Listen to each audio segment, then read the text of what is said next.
Not saying I'm a prophet, I'm speaking for what it's worth. These lyrics define my prayers, these battle scars are like.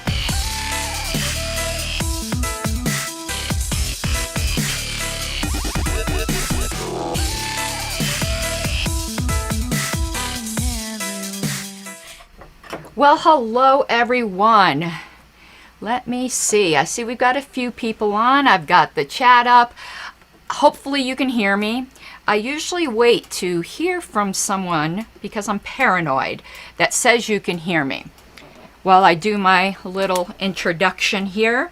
This episode is going to be somewhat inside baseball, so anyone who's watching this who isn't terribly familiar with the Libertarian Party, you'll probably be interested, but you might be lost in some places. If you don't know, I am the current, if you're watching this right now, it's December 2020, National Secretary of the Libertarian Party. Getting my little notebook ready here. I am not as organized this episode as I should be because, as usual, I am running behind.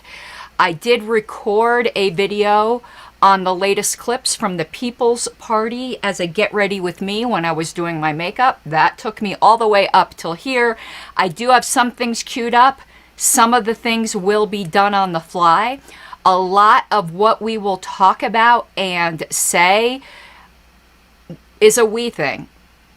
If I get comments from you guys, I will interact with them. This will be very short, if not. Unfortunately, I did not get my audio signal with bringing on guests troubleshooted. So if there is an LNC member on the opposing side, if you'd like to interact with me in chat, unfortunately, I cannot bring you on. If there's anyone who's terribly upset about that, we can plan a show. If you would like to come on, I should have time to troubleshoot more this weekend. I've just been too busy. So what is this whole thing about?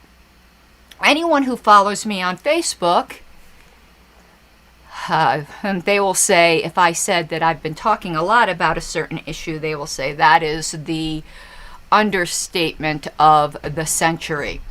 What this is about is my complete and utter dissatisfaction with the way that the National Libertarian Party, particularly as guided by the LNC, has handled the civil liberty violations that have come about as a result of the pandemic. There's some caveats I should give here that I don't think I should have to. I think people understand rhetoric. But when I say the National Party has been silent, I don't mean that they haven't said anything ever. Anyone who would interpret me that way, I feel bad for you navigating through life. I sponsored a resolution on the very subject last term. Obviously, I know there has been scattered messaging. And hello, Julian. So when I say silent, I mean functionally. We haven't been where we should be. Compared to where we should be, we have been utterly silent. I do not mean we've never said any damn thing. That would be ridiculous to interpret me that way, but unfortunately some people on the LNC have said some things to discredit my position by saying, well, we have said some things. Yeah, okay. If that's, let me get it on the record. When I say silent, I do not mean never has said anything. But we are absent without leave. We are functionally absent. We are functionally silent. This is the greatest power grab. And I won't even say in peacetime. Though I still might qualify that with peacetime. Let's just qualify it with that because I don't want to have an argument over it. By far the greatest power grab in peacetime that our nation has ever seen. By a factor of 1,000. And we should be screaming from the rooftops. This should be nearly an everyday subject. It's an everyday subject that the citizens of this country are living with. It's the everyday subject that people who now have food insecurity and they're in bread lines in America are dealing with. Boy, we must be fucking privileged where we don't have to talk about this. Crazy. We should be ashamed of ourselves. And I'll get more into this. Julian had stated the LNC sounds like gossip around my high school sometimes. There's some more qualifications I need to make here. This is my only dissatisfaction with the LNC and my colleagues. I do not want my criticisms on this to be taken as criticisms as a whole. In fact, the whole reason why I often am very vague and just say, quote unquote, the LNC or someone, because I don't want to name people, because this isn't about any particular person. And I don't want anyone to think that this is about our chair. With the exception of this issue, which I blame the entire LNC for, not the chair, this is the best LNC I've seen in a long time, including looking back in history. I believe our chair is doing an excellent job. He's one of the best managers I have ever seen. I have utmost respect for my colleagues in every issue but this one. And it's a doozy. And just because I'm in agreement everywhere else, I'm not going to be silent on this. I've become somewhat of the black sheep because I've been so public. And in fact, where some people got really, really butthurt is when I invited the press to contact me. They say, oh, you're trying to purposely harm the party. No, I'm not. I'm trying to get us to do the right thing. I don't want to say I'm trying to save the party because I don't think we're in danger of being destroyed ideologically, or maybe our soul is. But just for the record, I had 2 press requests from entities that I did not believe would be in the best interest of the Libertarian Party for me to talk to, and I declined. My invitation specifically was not to the press in general. It was to Reason Magazine. That's really the only one I would talk to, because they are fellow libertarians who care about the Libertarian Party. But oh my God, you know, in some ways, I'm a bit of a whistleblower on this issue, and we do not treat whistleblowers the way we think the government should. It is ridiculous. Let me tell you, we have a big problem also in this party, and this has nothing to do with this LNC. It's been going on a long time with not having a whistleblower policy and treating people who dare to speak out as if you should keep that talk behind the scenes. That's what the old corrupt parties do. I will not. And anyone who expects me to, too bad. You might remember, if you were watching the second sitting of the convention, or you were there, what I said in my nomination speech. I said I called out the backroom deals and the dirty dealing that was going on in the Libertarian Party. Now, what I'm talking about now, isn't any kind of corruption. There was actual corruption last time. This isn't corruption. It's just mishandling. So I made that promise and I was elected. If I were not to do what I'm doing now, I would be going back on a campaign promise, and I've never gone back on a campaign promise. Not when I was Region 1, not when I was Secretary prior term, and I'm not about to start that now. Everyone knew what they were getting with me. I'm the same, and I'm not different offline than I am online. I don't put on multiple faces. WYSIWYG, what you see is what you get. And I think most party members appreciate it, and I do believe David Nolan would appreciate it, because he did the same thing. He called out the party when they were straying from principle.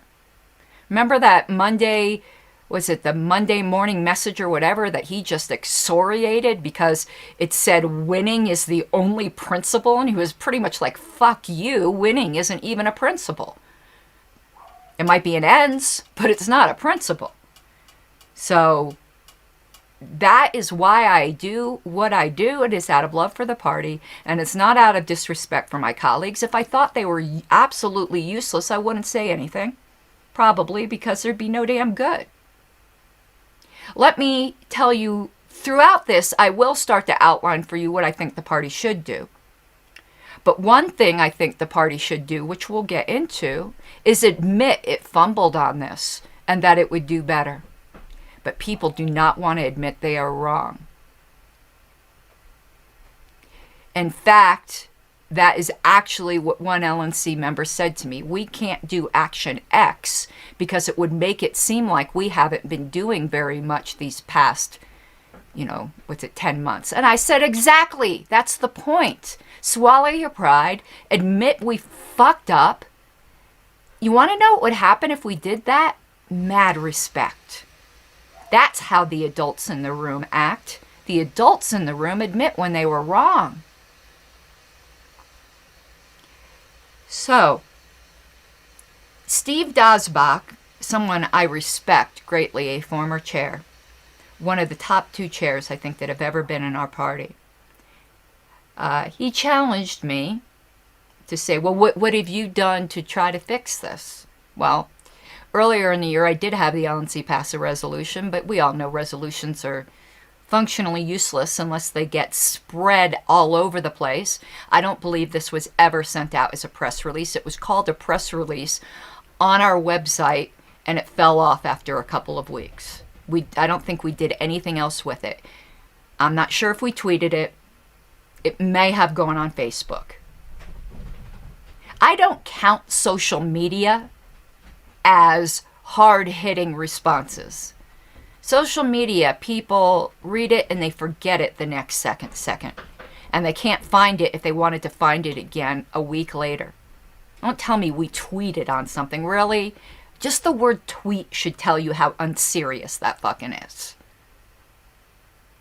And that is so ephemeral that they even now let you fleet. But let's back up here a little.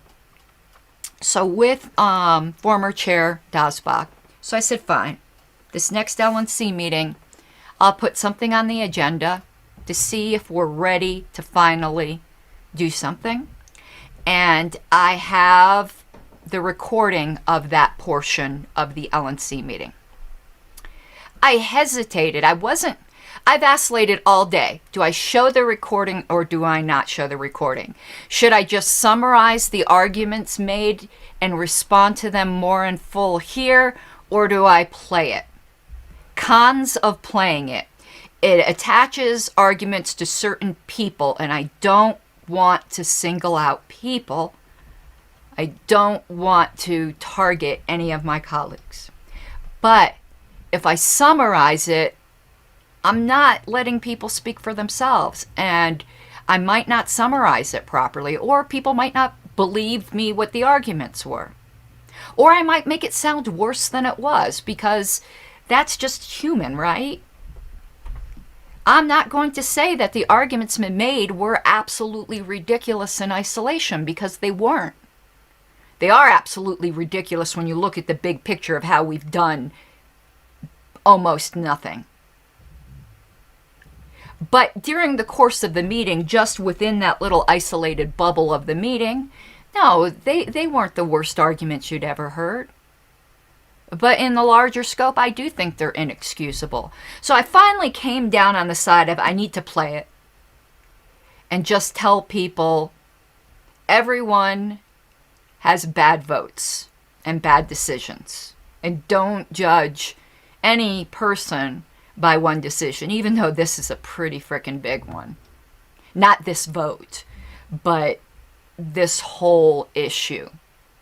So let's play it, and then let's discuss it, if that's okay with you guys.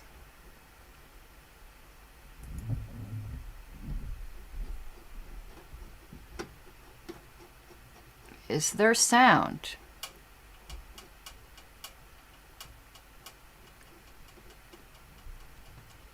Doesn't seem like we have sound. 1 second here. Let me go back because I don't see the sound here. Let me stop this. Okay, why don't we have sound? I know, that's my press release, dude. It's not sufficient, and it didn't go out to anywhere. It just was on the website, and that will be on my list. Why isn't there sound?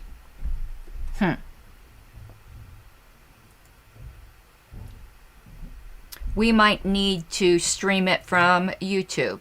Let me check this one more time. One moment. Apologize for that. I should have tested that, and I didn't, but I really was running.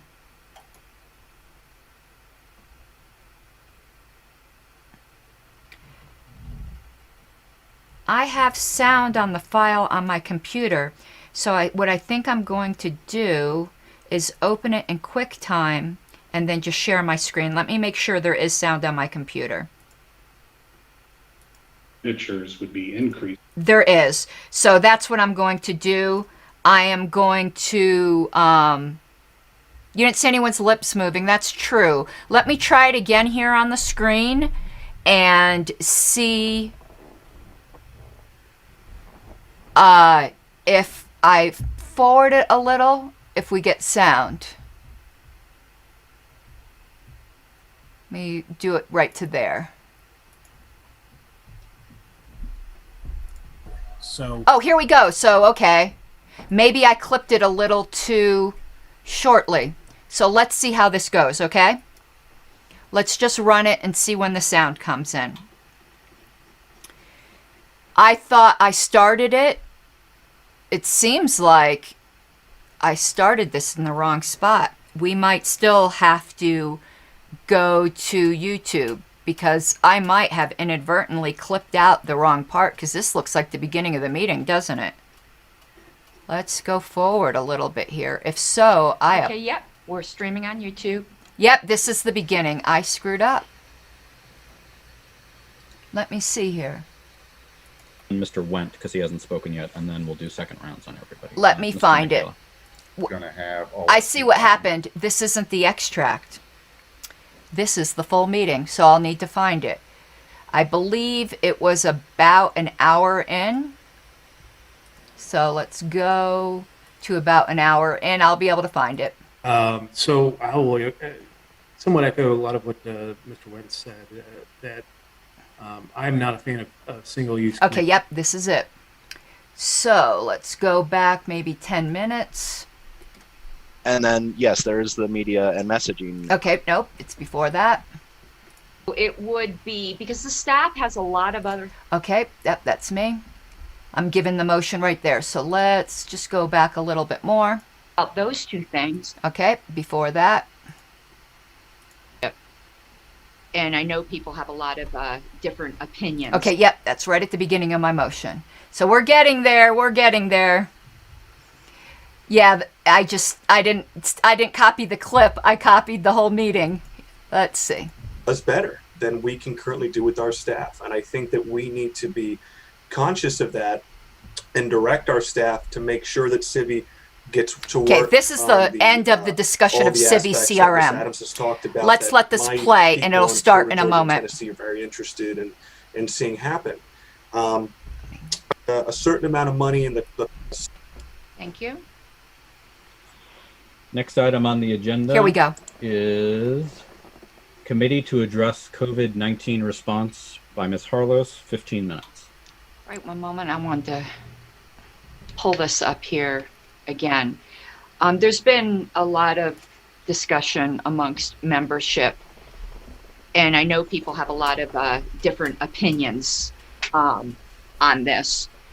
That we've been, well, I'm making an argument. I don't want to make an argument yet. So that was just an introduction. I'll say my motion, and if there's a second, I will give my argument.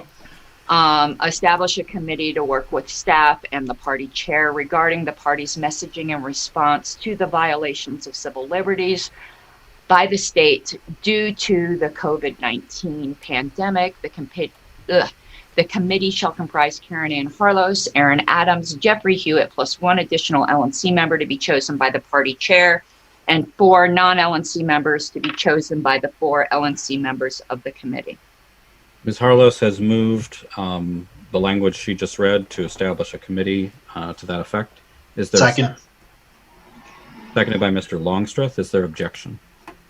I object. There is objection, so we'll proceed to debate.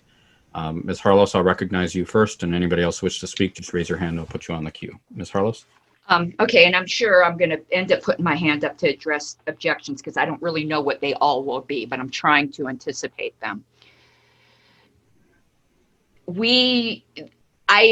I'm firmly believe, though I'm sure some people would say it's arguable, that what is going on right now is the biggest peacetime power grab in violations of our civil liberties. And the reason I say peacetime is I can imagine being a Japanese person interred and be like, yeah, really, you're upset. So I will just say peacetime. And we've been largely silent. And I think that's shameful.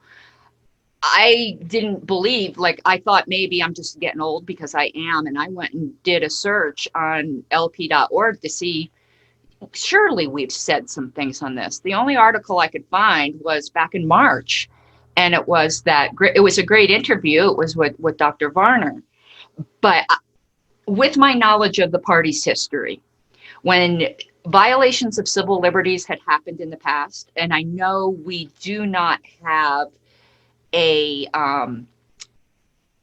communications director at this time, but we would throw royal fits. Like I can show you press releases that we put out, very, very upset when teenagers weren't allowed to tan, when the low flow toilets were mandated. We got more upset about those two things than we've said about the entire economy crashing around people's heads, mass suicides from people whose futures have been completely stolen from them. I don't need to list all the violations, but the Party of Liberty being silent on this. But I want to be clear, I'm not suggesting we take any position on things that we are somewhat ignorant of, where none of us are scientists. What we need to talk about is the government power grab, not arguing over yes mask, no mask. What our arguments, in my opinion, should be is that people need to become informed and make their responsible personal decisions, but that this is not the role of the government. I don't want to get into looking like we're science denialists or whatever the insult of the day is, but just to be promoting our basic message of personal responsibility and the proper role of the state. I keep saying it's shameful of our response. That is too mild of a word. I don't think the English language has a word for the way we have abdicated our duty here. We've spent more time arguing about trivialities than about the complete destruction of what's going on right now. We're losing our country, literally. The most recent example of this I can give would be after 9/11, and we were very, very active in that. But we are AWOL on the job. And if the Libertarian Party isn't at the forefront of objecting to this, we should disband. Honestly, we have just become existing to have meetings and existing to perpetuate ourselves, not freedom. And I will address objections. I'll just get in line for objections. Thank you. Thank you, Ms. Harlos. Let me just read, there's a lot of hands up, so let me just read the order so everybody knows what the order is. I have Ms. Bilyeu, Mr. Roudset, Mr. Wendt, Ms. Ebke, Ms. Hogarth, Mr. Valente, Mr. Nikela, Mr. Coburn. So Ms. Bilyeu. Yeah, I think my question would just be specifically what would they do, and would they have authority to actually release, to publish press releases, or what do you see the actions being taken by this committee? Are they just going to advise us on what we should be saying and then we still have to delegate it to someone else? Or how do you see this actually playing out? May I answer, Mr. Chair? Ms. Harlos. It's an advisory committee. So it would be, because the staff has a lot of other things to do. And if you had a committee dedicated to wordsmithing and giving specific examples, it would still have to be approved by the party chair. It's an advisory committee that would take on the dedicated work to give the nuanced responses. because staff just simply doesn't have time to do that right now. And I would say probably the chair doesn't either. So it's advisory only. They are not empowered to do anything unilaterally. Ms. Bilyeu, did that answer your question? Yes, and just there's a comment from Ms. Hogarth in the chat saying that we already have a committee to do this, and I'm not clear on which one she thinks that is. I'm trying to sort that out, but does a committee that could do this already exist is a question I have, I guess, for the chair. Was that rhetorical, or do you want an answer from me? No, I would like an answer. I'm trying to decipher this right now because I'm not on our list one that might do that, but. So my answer would be two. I think we do have, we obviously have a chairs committee on media and messaging. I think it would fall within their area of, they would be able to do it if they wanted to. But secondarily, and I said this in my chair's report, everybody on this call, every libertarian can give me advice, and you do whenever you want, without the existence of a committee. And, on an almost daily basis, somebody sends me, hey, this article is neat. Hey, this thing is neat. Hey, this thing is neat. And we share it. And then you just clarified this in the chat, APRC, they're a veto point on stuff. They don't produce content. So that's why I wouldn't think they would be the natural fit for this. Does that answer your question, Ms. Bilyeu? Okay. I have Mr. Raudsep and then Mr. Wendt. Mr. Raudsep.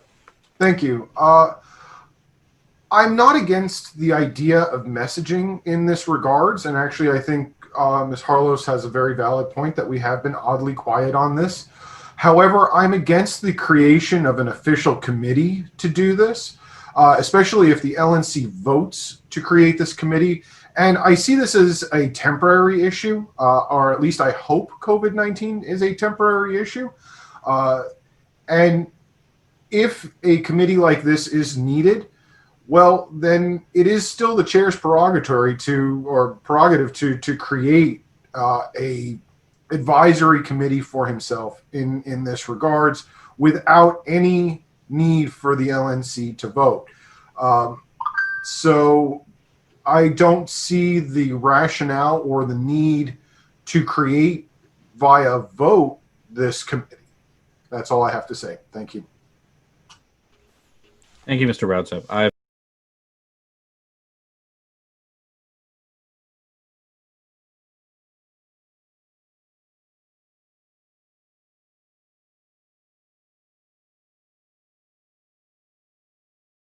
Go back to this scene here because I don't want this to get away from me before I address some of these. And Ruben, I'm not sure what you mean by invite you. Okay, so the reason I'm going to be addressing them here, let me give you a bit of parliamentary bitching. 15 minutes were allotted for this. It's an important issue. Everyone wanted to talk. You may have noted that I kept my opening speech brief. I did that to be courteous to everyone, and I wanted to hear what the actual objections were rather than guess. But per Roberts, I could have talked for 10 minutes, and you guys know damn well I could talk for 10 minutes. But I didn't. I chose not to. And that's the way I believe you should try to be when you're doing these sorts of things. So everyone had their chance to talk. Then when it came time for me to respond, time was up and they refused to extend time to even let me respond. I believe I moved, we'll find out that what the amount of time was that I moved to extend for, but they denied it. Wouldn't even give me a chance to respond. And sorry, I think that's fucking rude as hell, and I don't do that to anybody, even on minor issues. I should have just spoke for 10 minutes. That's how my courtesy was repaid. This is a beef I have not just with the LNC, I have it with most boards. Here's my opinion.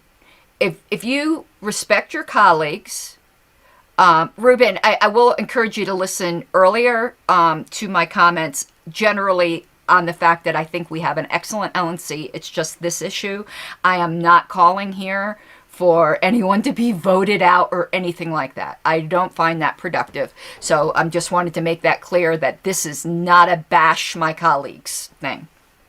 It's to criticize them on this issue and this issue alone. So my view parliamentarily is if you respect your colleagues and there are people who still want to speak and it hasn't gotten repetitive, and the chair can cut off repetitive arguments. He has that in his power to say, I know, Aaron, we'll get to that. I didn't mean all of you. Let me qualify this here. I tried to just say the LNC to include myself and not single people out. I explained that earlier. Aaron has been a fucking warrior. So any of my complaints that I've said, you can exclude Aaron. You can exclude a lot of people, but you definitely can exclude Aaron. You may have noticed in the wording on my motion, I named 3 people specifically to that committee because those are the 3 people who have never blinked on this issue. Myself, Aaron, and Jeff Hewitt. Never blinked. But in general, I believe that if your colleagues still want to speak and the chair has not ruled arguments dilatory, you fucking extend time to let them speak. It's rude. It's freaking rude. And that isn't about this motion. I said this actually earlier in the meeting, I think. Something else that's rude is calling the question when people still want to talk. I don't believe in silencing people. That's just me. This has always been my pet peeve. The people in Colorado will tell you that I once lost my cool when someone, here's the worst, we don't do this on the LNC, but you want to know what people do a lot. They go up to the mic, they argue, and call the question when they're done arguing. Oh, so you're saying, oh, my voice is important. I'm going to say what I have to say, and then I'm going to call the question. What a way to, pull the ladder up after you. And I lost my cool one Colorado convention, and I stood up and said, you're allowed to do it, but you're a fucking asshole. Don't be an asshole at meetings. If people still want to talk, and it's not gotten repetitive, because if it's gotten repetitive, object and ask the chair to call it dilatory. Let people have their say. Otherwise, it will be resentments. Obviously, I resent that I wasn't allowed to respond. But anyway, I don't want to let this get away. I want to respond as it's going here. And somebody had noticed this in chat of a mistake in term that I used. You have to understand, it's very nerve-wracking to make these motions, and I will sketch out bullet points, but I don't write my speeches in full. And I intended to say a mass amount of suicides, because yes, there has been an increase in suicides. But instead, I stumbled and said mass suicides. And an LNC member in chat decided that is what they were going to focus on in the Zoom chat. About, that's just Jonestown stuff. That's not... Obviously, I know that. What are you nitpicking that? I obviously misspoke. You don't think I know what mass suicides are? I ran a theological forum, studied cults. I know what I meant mass amounts of suicide. When people stumble over words, I think a little bit of graciousness is in order. So I concede that that was the wrong term. The idea that the Media and Marketing Committee could handle this, these are unofficial committees. They weren't created. And thank you for Utah. You were perfectly civil in your criticism of me, by the way. What was said in the Zoom chat, which I wish I saved, was a little bit more obnoxious, and it really pissed me off. It's like, you're just going to concentrate on that. You by no means did that for Utahns. The Media Marketing Committee, these chair advisory committees are like proof of concept committees. They have no real power at all. It's a future framework that Chair Bishop Henchman sees for how the LNC could run in the future, and I agree with him. So the Media and Marketing Committee was not a committee to dump this on. Plus, I don't even think they had even met yet. I could be wrong. No, wait, Media and Marketing did meet. That's Eric Ratzep's committee. But they're busy working on social media protocols. Excuse me. Pardon me. I totally misspoke there because Eric has been on the ball with his committee. Some of the chair advisory committees hadn't even met yet. But he had his hands full with developing protocol for social media volunteers. And that's a huge thing. So, no. And if they had wanted to take this on, they could have mentioned it. I'm the one who mentioned it to bring it to a motion. Obviously, Aaron, Jeff, we've been talking. But they didn't bring the motion. I did. And we'll get to why the objections to the 3 names I put forward too. But they haven't said it yet. So Mr. Radsip's comment that this is hopefully a temporary issue. We don't live on hope. It doesn't matter if it's temporary. The repercussions from this are going to be permanent in our country. It does. So, plus, you'll see that people will get into this issue, and I want to say this ahead of time so you think of this. They're opposed to single-use committees. I wonder if these people have read frickin' Roberts. That's the whole purpose of a committee. You do have some standing committees that are kind of standard, but the problem with that idea is a committee is supposed to be something that requires more detail than can be done within the context of a board meeting. So you refer the question to a committee who can handle it, they bring back their recommendations, and the committee dissolves. Committees are supposed to be single use. The vast majority of committees are supposed to be ad hoc, single-use committees. That's what committees are. Read Roberts, people. Just because we do have a significant number of standing committees on the LNC, the last thing we need is another frickin' standing committee. We need a whole lot more single-use committees. And we do them all the time. Back during Satangate, if you remember, when the national Facebook page did a Church of Satan meme on Good Friday, we created a single-use committee to examine what went wrong. And that was perfectly fine. We couldn't do that in the context of an LNC meeting. So this objection to a single-use committee is so wrong-headed. And I don't understand how people familiar with parliamentary procedure could have that kind of objection. That is what committees should be used for. We create way too many standing and permanent committees. The last thing we need it, and you'll see they start to suggest, why don't we broaden the scope of this committee and make it permanent? We don't need to multiply bureaucracy, okay? We got enough bureaucracy in the LP. So that's what's been said so far. I wanted to address it while it was fresh in everyone's mind. Did I write down what time stamp we were at? Because I have a feeling when I go back to it, it's going to reset to the beginning. I don't think I wrote it down. Oh, and notice how I started my speech. I said we've been largely silent. So this whole thing of we haven't been silent, we've said a few. Really? Okay. So let me go back and hopefully it will start where it left off. If it didn't, I'm going to have to find my spot. I'm sorry.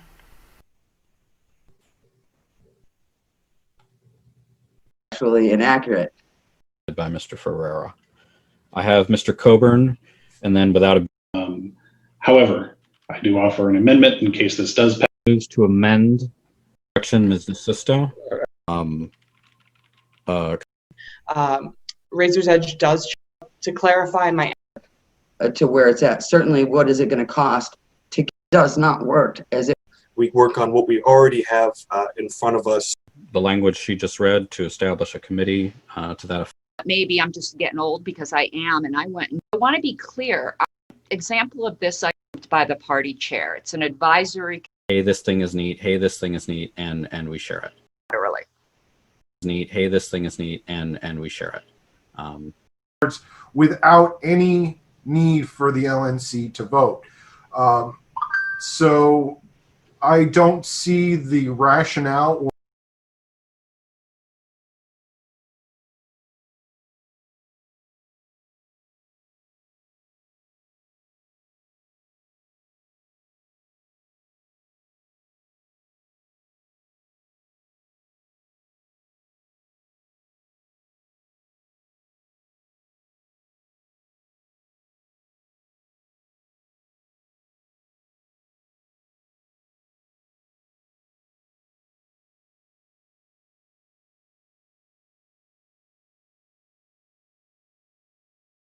Okay, I'm sorry. I was talking and my mic was muted during a movie. They call this. So apologies. Let me start over. I didn't address this one point that Eric said where the chair could just handle this. The fact is the chair hasn't handled it. But besides that, we have something in this party that I call chair worship, where we think the chair should just do whatever. I'm sorry, that's not the way we're set up. We already have too much of a model of a strong chair, and a few of us have some motions we're getting ready to make to weaken that. But it's ultimately the LNC's responsibility. You don't just say, well, the chair can do it. We're allowed to override the chair. And if we don't see something being done, it's our responsibility to make that motion. So that just is not valid. I'm sorry. And the fact is, this term started in July. It hasn't happened.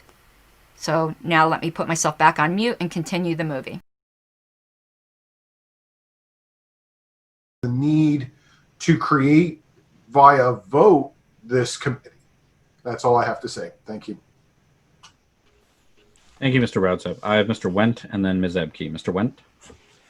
Thank you, Mr. Chair. So I have a few issues with this motion and the creation of this committee.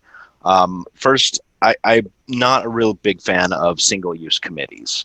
I realize that's what ad hoc committees come from, but if you look at the traffic that I've been putting forward, it's about trying to reduce our single-use committees and kind of stop some of the crossover. And what I see with this committee on messaging, it's a single-use committee, and it's going to cross over into items in the budget that we just passed. I mean, we're looking for a communications director, not officially. That's all up on employment, but that's one of our goals. So are we going to just kind of undercut that right from the start?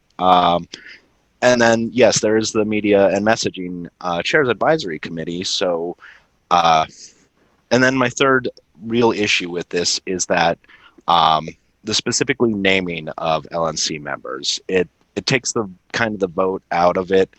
If I were to amend this to say to strike the names listed and list Laura Ebke, Valerie Sarwark, and Jared Hall as the names, would it change the composition of the committee? And I do believe it would. So I think that this committee is not necessarily fully formed, and I think it can be accomplished through other means. Thank you, Mr. Wendt. I have Ms. Ebke and then Ms. Hogarth. Ms. Ebke. Thank you, Mr. Chair. And I would echo what Mr. Wendt just said, except that I don't want to be on the committee. So please don't nominate me. But I do think that it's concerning that we are talking about creating a committee that is of a particular use, single short-term use, and you know, that's a concern. The other concern that I would have is that so far, we really don't have any significant nationwide actions for the national party to complain about. I like to see us stay in our lane. Every state has different regulations, and there are real live lockdowns in some places. There are mask mandates in some places, and in some places those things are just highly suggested. So I prefer to see the federal, the national party kind of stay in our own lane and not try to issue broad statements about what's going on when in many states that's not going on. So I would object as well to the naming of a particular committee members. Those committee members are all perfectly able to contact the chair to provide advice, I think. So thank you.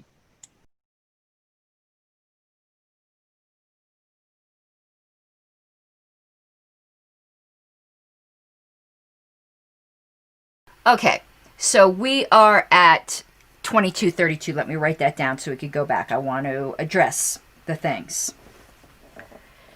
I already addressed the single use committee thing. And you'll notice that Mr. Wendt mentioned where he's working on reducing our other single use committees. Ms. Adams completely corrected him on that. They aren't single use committees, our standing committees, they're single purpose. The use goes on for years, such as the historical committee. It's a single purpose committee, not a single use committee. There's a big confusion on that. But again, the fact is, that is what committees are for. Here's the problem.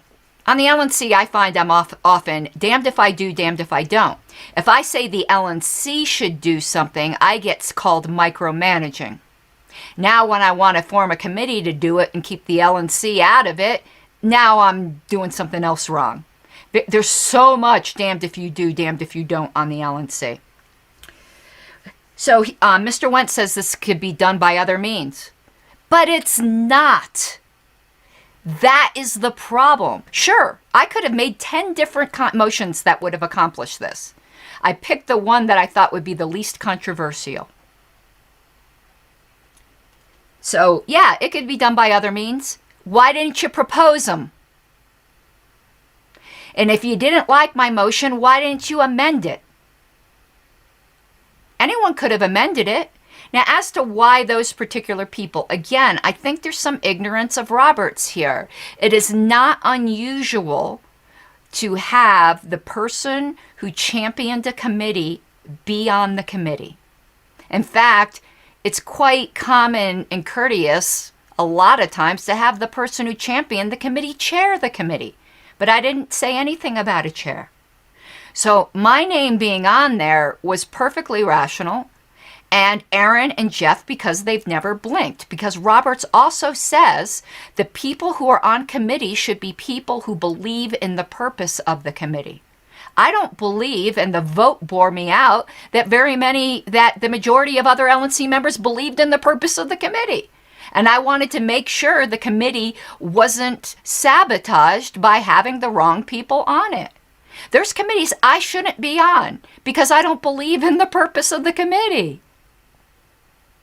There's nothing at all weird about saying people that should be on it. And in fact, I was trying to be courteous to the chair by leaving an open spot for the chair to put in someone of his own choosing.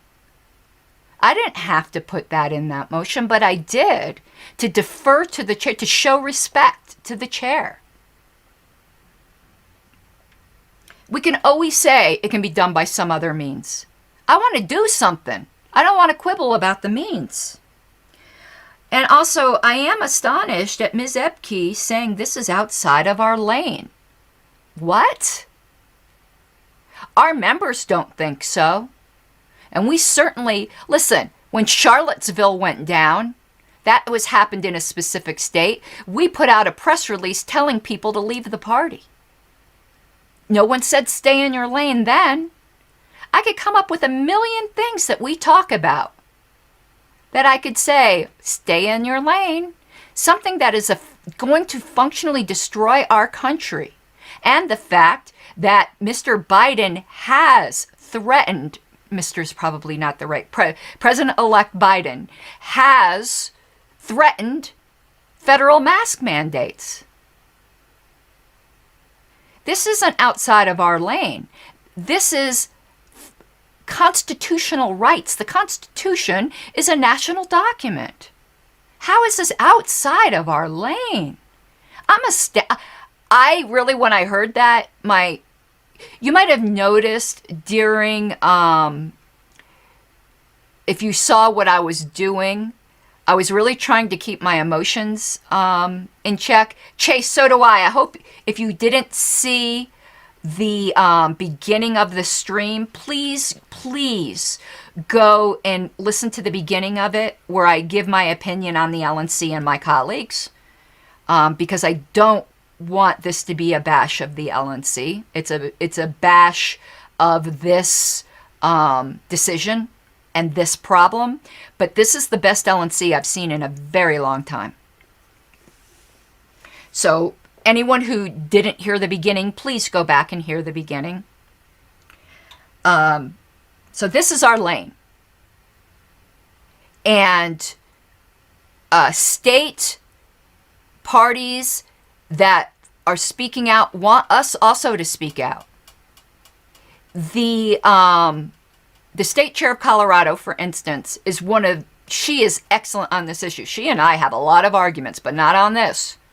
She's excellent on this. And she's absolutely mortified at the state part, at the national party. Has Ms. Epke asked any of the affiliates if they want us to say something? I guarantee you the majority of them do. We could get national press. Colorado is not going to get national press. Colorado is not going to be mentioned in the Washington Post the way we do. You know, I got the Historical Preservation Committee mentioned in the Washington Post, but if it was the Colorado Preservation Committee, it wouldn't have been. If we raised enough stink, we would get invited on shows. If it bleeds, it leads, and the silly libertarians, let's get them on. But as long as we didn't act, if we astounded them and we actually had rational things to say. There's no reason why we haven't been on Kennedy or any of these. Now, I know we need a communications director. That was the other thing that came up. It says, are we undercutting the communications director? Okay. One of the chair's advisory committees is fundraising and budget, or I can't remember the name. Is that committee, by its existence, undercutting Ms. DeSisto, who is our fundraiser?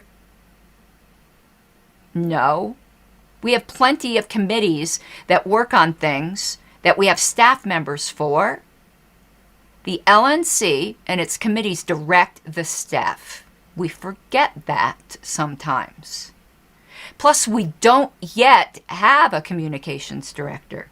We're at least 2 months out, and we need things done now. Plus, the communications director coming in, do we want to just throw this on them cold? Or would it be nice to have a framework that we're pretty happy with and hand it to them as a gift? Here's the plan. Can you continue implementing this? For Utahns, it might, but that's the worst that can happen. And you want to know why I don't think they would? Because the presidential campaign is different. Because there's competitors. And they want one of those two competitors to win. We don't get ignored nearly as much when we're doing issues and there isn't an election. And why I don't think they'd be ignored? Because on a small scale, in Colorado, where our candidates get ignored, I got a shit ton of press. I'll have more to say on that after some more objections came, because again, I want to go back. I want to finish the LNC part, and then we'll continue talking. And I will scroll back through comments because I know there were some things said that I want to interact with. So, what did I say? We were at 232. So let's go back and let me try to find it.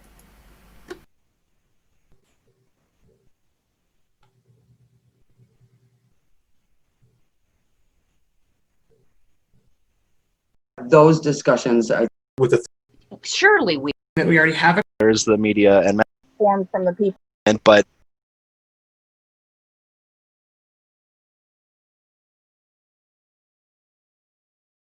to the naming of a particular committee members.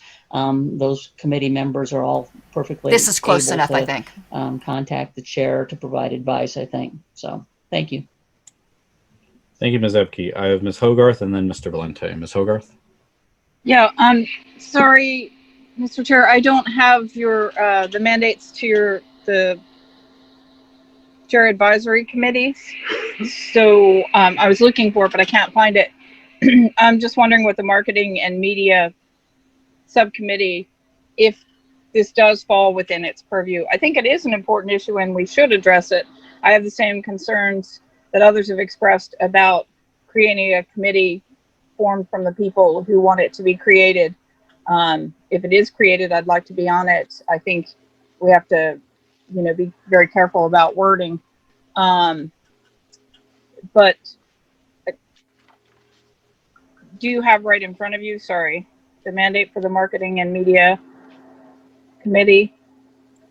I don't have it in front of me. It's generally providing oversight of our messaging and outreach and public relations activities, and presumably when we have a communications director, working with that person to review their plans and proposals and everything. So that would be the gist of it. Okay, so yeah, I guess my concern is that we have a tail wagging the dog situation here. Sorry for the cliche. That's it. Thank you, Ms. Hogarth. I have Mr. Valente and then Mr. Nikela. Mr. Valente? Thank you, Honorable Chair. So I will somewhat echo a lot of what Mr. Wentz said, that I'm not a fan of single-use committees. I think that, we can start them up, but we always have problems ending them. I think this would have been better if we had come up with this committee 6 months ago, 10 months ago. I think that we're on the back nine, and by the time we get this committee fired up, the many of the concerns we can address some of the things that had happened, but I just don't think that by the time we get this committee up and functioning, and plus the fact that it's just an advisory committee, will serve any purpose other than to create another layer of the onion. So that's all I got.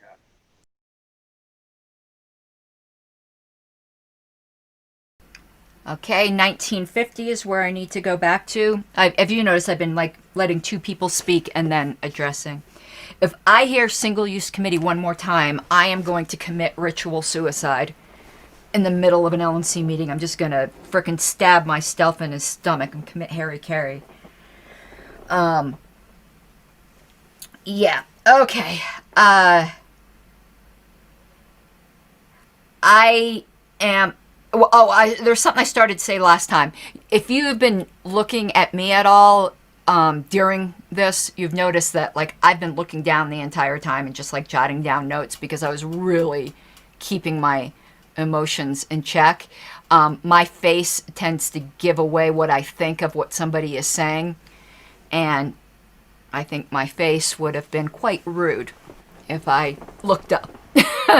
I'm not good at being deadpan. So, in case you were curious, and I was writing down notes because I had thought the committee would let me respond. Silly me. I don't even have words for the argument of an objection to a committee being comprised of people who believe in the committee. That, I don't like using words like dumb, but that's the dumbest argument I've ever heard. So what, you want the committee made up of people who don't believe in the committee?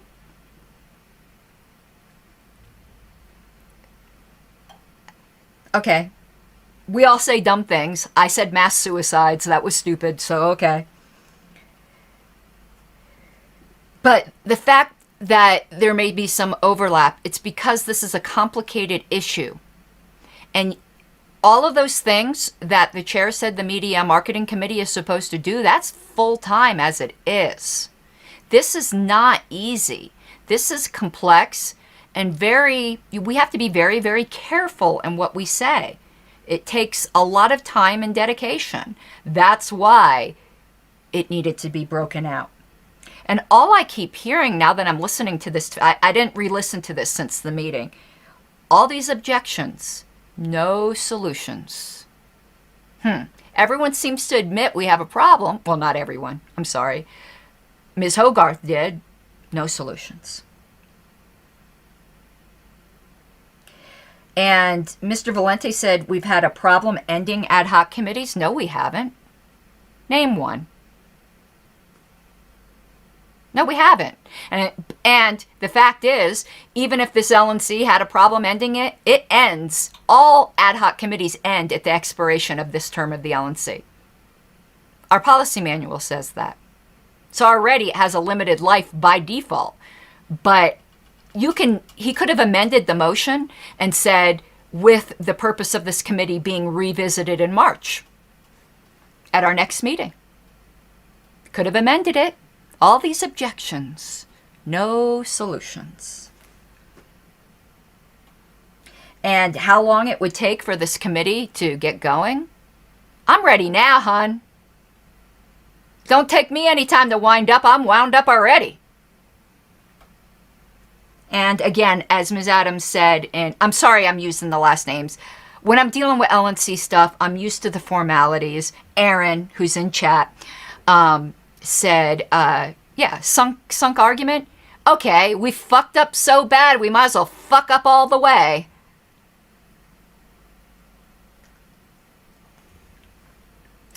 Richard, this is a due committee as well. It's not just the study, it was the study and due. And the chair did have a say. And there were some differing viewpoints. So just in general. And people could have amended it if they wished. I wanted it to happen. But let's and if you all were curious as to the non-LNC members that I would have advocated for to be on it, Angela McArdle, Chris Weist, and I think I had another name I was thinking of.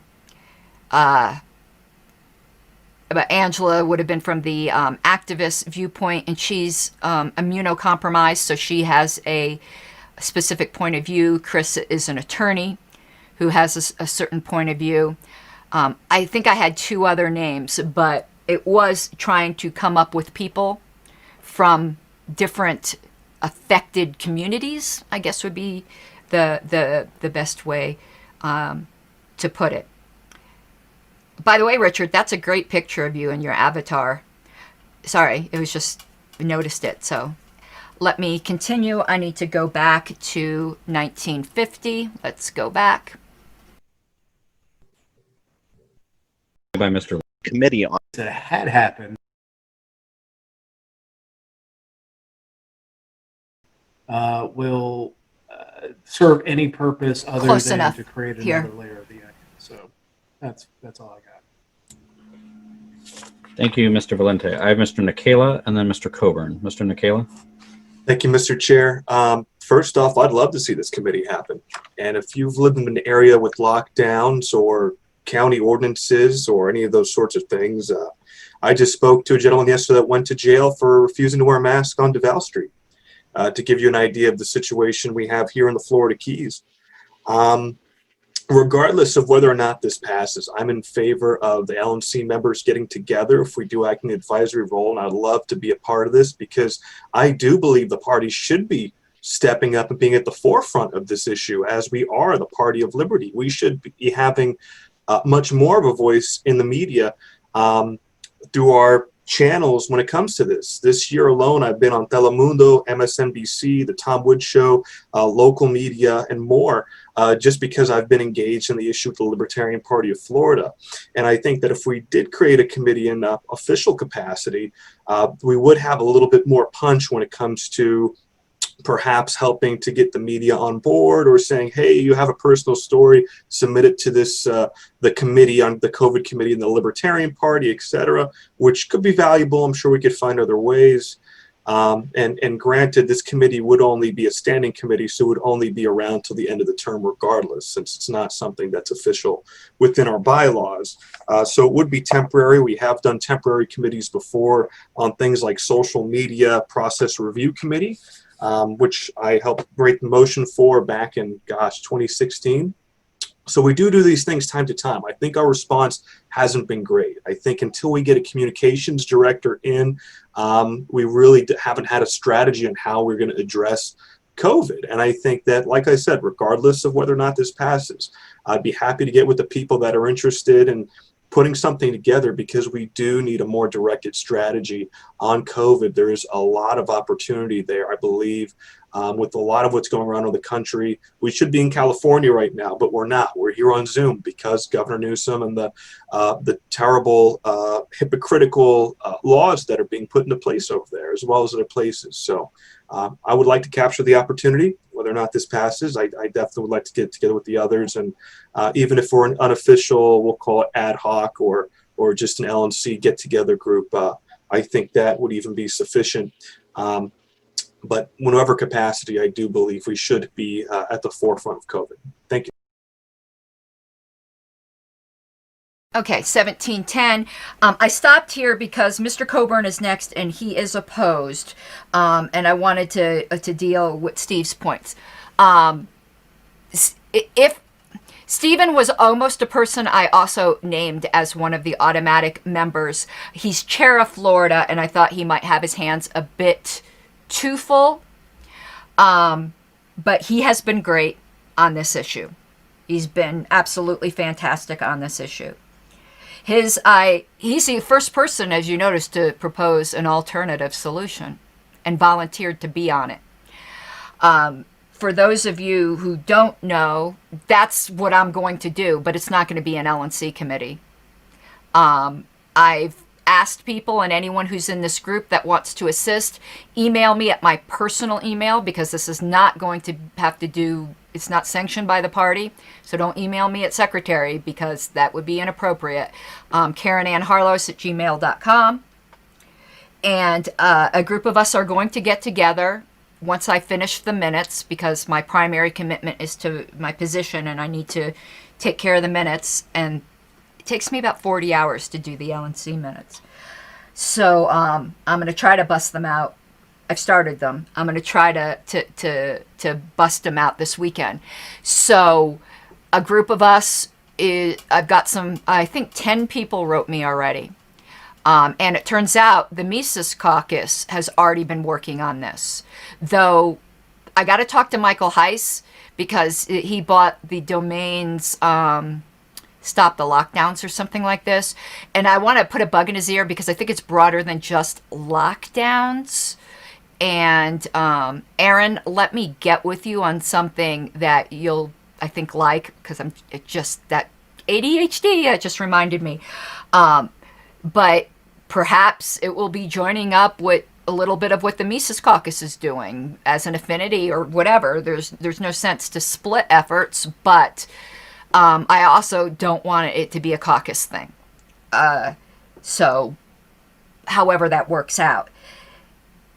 This group of people that are going to be getting together, we're going to brainstorm, and either do responses ourselves or, because it's not mutually exclusive, put together a strategy for the LNC. They could adopt it if they want to.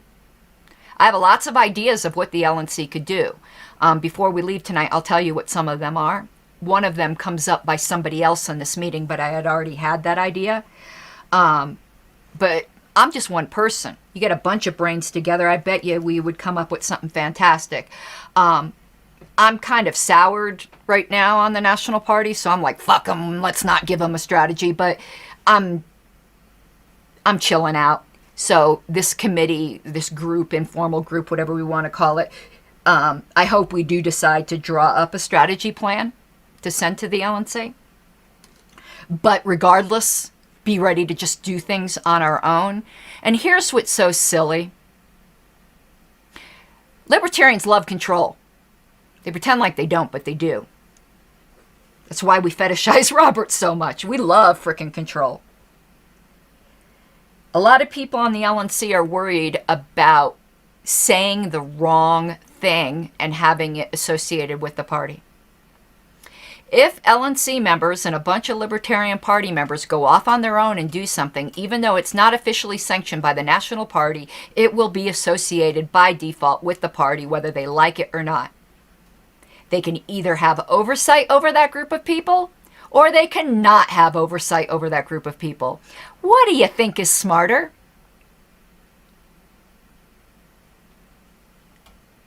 Sometimes people don't think things through.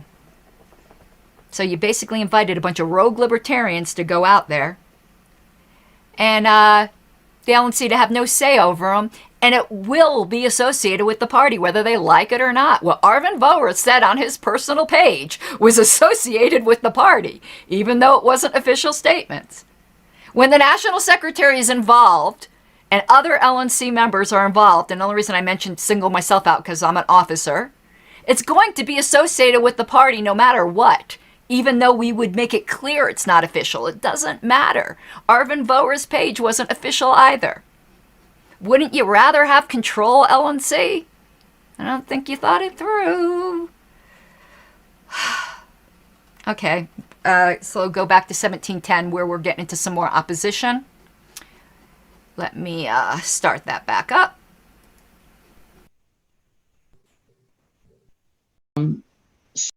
Putting something that are against our capacity, I do believe we should be at the forefront of COVID. Thank you. Thank you, Mr. Nikela. I have Mr. Coburn and then Mr. Smith. Mr. Coburn. Thank you.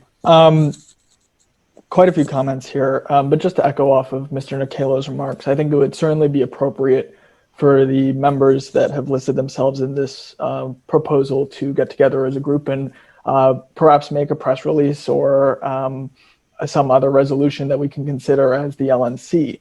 To be frank, I think there are other major affronts to our civil liberties that have happened recently that we have not responded to by creating a committee, creating an advisory committee. I would point back, I mean, it's still ongoing, but the Black Lives Matter movement was really a hot button issue just a couple months ago, and we didn't make an advisory committee on that. So I think that this is to be blunt and to be frank, it seems like a committee for the sake of creating a committee. It seems like there is a push here to have a committee that sounds official on the topic, and I'm against that. I would rather see us come with a proposal for a press release, come with a proposal for a resolution or a statement by the party, rather than just creating a committee. Thank you, Mr. Coburn. I have Mr. Smith and then Ms. Adams. Mr. Smith. Thank you, Mr. Chair. I can't find anything that I disagree with Karen Ann Harlos or Stephen Nikela on, for that matter. I do want to point out Mr. Robsep stated that we don't know if COVID is temporary or not. That's true. What we do know is that the government overreach is definitely not going to be temporary. Anytime we've had any kind of national action like this, some of that tyranny always stays, depending on what the problem was. But I do think that the Libertarian Party is the only party that would push back on these government regulations Obviously, the Democrats are pushing for more. The Republicans, there's some crazy QAnon people that are against this stuff, but their politicians continue to push for more. I think that the Libertarian Party needs to have a voice on this and needs to be the loudest voice at the front of this stuff. So if that's a committee to get that done, maybe that's a good idea. We still have the EPCC that can, the approval committee that can stop things from going out or whatever. But the APRC, we do need to craft messaging about this. We do need to be loud about it, and we need to make sure, especially with Biden coming into office, promising lockdowns and mask mandates. We need to be loud about it. And so, if that's a committee to get that done, then we should definitely have a committee to get that done. So, thank you. Thank you, Mr. Smith. I have Ms. Adams and then Mr. Phillips. Ms. Adams. So as someone who's listed in this, to be clear, to my own fault, here I get to throw out some character flaws for you. I have been so focused on budget. I'm sure that Ms. Harlows and I have discussed this at some point. I'm sure I agreed to be on this committee at some point if it were seated. It had completely slipped my mind. Yes, COVID is a huge deal for me. Yes, I think we should be responding. I do work in a healthcare field with a vulnerable population, so I do see both sides of these arguments. I am happy, however, if someone else would like to be seated on this committee instead of me, that's awesome. I do think maybe instead of calling it a COVID response committee, if we're going to seat a committee like this, maybe some type of crisis response committee, because there is always one crisis or another that is seated and called up only in response to things like, I don't know, the earthquake in Mexico in the 80s, Chernobyl incidences, whatever, whose job it is to try and craft messaging in response to a crisis might be a better fit than simply a single issue committee. I agree. I have issues with single issue committees. Typically, they take a whole lot of time to gear up and ramp up, and then the response comes late when it does come. So I agree. And yeah, I think there are a lot of different approaches on this. We should be saying something. We should get in front of the messaging. If this isn't the way to do it, it isn't the way to do it. If someone else would rather have my seat because they want to participate and they're uncomfortable that specific LNC members' names were listed, please know I am happy to do that. I'm happy to duck out in favor of someone else if that's what they would like to do. For me personally, I will continue to make whatever statements I feel as an individual I need to make about government overreach, regardless of what the LNC does. I would like to see us make some statements as a party, but that certainly isn't going to silence me from making this statement as an individual. I don't need permission to speak out against overreach, and it would be incredibly unlike me to ask for it. So, I mean, however we want to handle it, we do need to make a statement. When it was the 55-mile-an-hour speed limits, we were all over that shit, right? When it was Ebola and Zika, we did come out and speak about overreach, but on COVID, we've been silent. Yes, we need to address it, just like we need to address numerous other overreaches of government that we've continued to be silent about. However we decide to handle this, I just want to see us making a statement and handling it.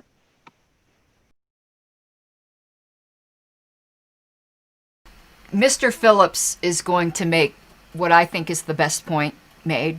So I wanted to break off before he spoke. Okay. Mr. Coburn's objectives. There was a lot of whataboutism. You can't concentrate on cancer because you didn't concentrate on, brain-eating bacteria. That's irrelevant. If you think our response for Black Lives Matter was insufficient, propose something to fix it. Don't torpedo something else that's completely unrelated. It's a red herring. But he never said that our response to Black Lives Matter was insufficient. He just said we never created a committee because we didn't have to. This isn't a committee just because there's a thing. It was a committee because there's a thing and we fucked up. He forgot the fucked up part. So, and then to say perhaps these LNC members should go craft a press release, etc. This is not a press release thing. We've already done a press release in March. This is much broader than that, because this issue is much broader than that. We're not just talking about a press release. I would have brought a press release if that's what I wanted. This was to develop our messaging strategy. Press releases would have been part of the strategy, perhaps. I don't know what the committee would have come up with. I'm going to get into that more at the end of this broadcast, which is really long, but sorry, not sorry. It's a big issue to show you the types of things I have in mind. Because I don't think we've fallen down on responding to other crises, which is why I would disagree with a crisis response committee. I think we have too many committees that stick around too long. I want this to be a do it and go away. Do it, disband. To me, that's really what committees are for. If we start routinely having issues responding to crises, that'd be different, but we haven't. It's just this one. So now let's go to what I think was I didn't mark where this was. I think we were at about 1430, but it's when John Phillips, he says this a lot of times, and he's absolutely right. Let's go back. Particular to have a that is seated and called up. We did come out and Thank you, Mr. Phillips. address it, just like we need to address numerous other overreaches of government that we've continued to be silent about. However we decide to handle this, I just want to see us making a statement and handling it. Thank you, Ms. Adams. I have Mr. Phillips and then Mr. Nana. Mr. Phillips? Okay, I have my kind of usual thoughts on this, which is that if somebody wants to step up and do it, why are we even discussing stopping them? It makes zero matter to us. All they're basically doing is asking for our blessing. It affects not one other thing. Not one. So why would we even discuss stopping them from doing it? That's ridiculous. People want to step up? Let them. Thanks. Thank you, Mr. Phillips. I have Mr. Nana and then some second rounds, which I'll sort out in a moment. Mr. Nana. I call the question.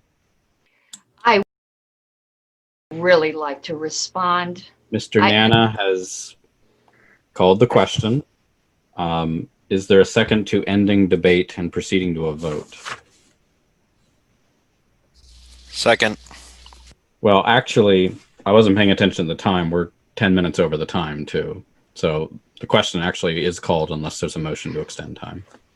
I move to extend for 5 minutes. Carlos moves to extend by 5 minutes. Is there a second?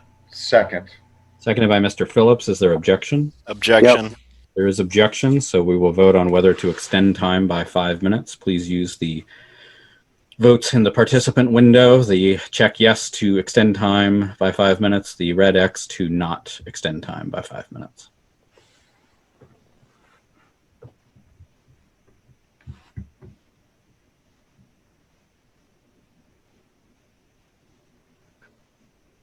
Sorry, I inadvertently voted.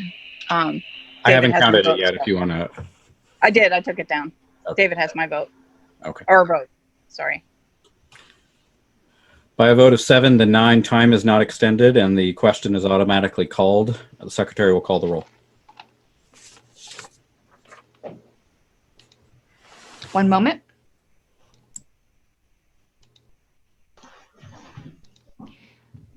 Ms. Bilyeu? I'm going to abstain. Mr. Coburn? No. Ms. Epke? No. Mr. Hagan? No. I will vote yes. Mr. Ferreira? No. Ms. Hogarth? David is voting for Yeah. Region 5. Mr. Valente? No. Mr. Longstrap? Pass. Mr. Mullman? I'll say yes. Mr. Nana? Yes. Mr. Nikela? I vote aye. Mr. Phillips? Yes. Mr. Radsep? No. Ms. Sarwark? No. Mr. Smith? Yes. Mr. Wendt? No. Mr. Longstrap? Yes. It's 7 yes and 8 no, and 1 express abstention. I will vote no. So we have, 7-9-1. By a vote of 7 to 9 to 1, the motion is not agreed to. Okay, there is a little bit more. Because there's something, well, we'll get into this in a minute, but let me talk about what happened so far, and there's a tiny bit more. Mr. Phillips is exactly right. Why do you stop people from doing something they want to do? There's absolutely no harm in allowing it to go forward.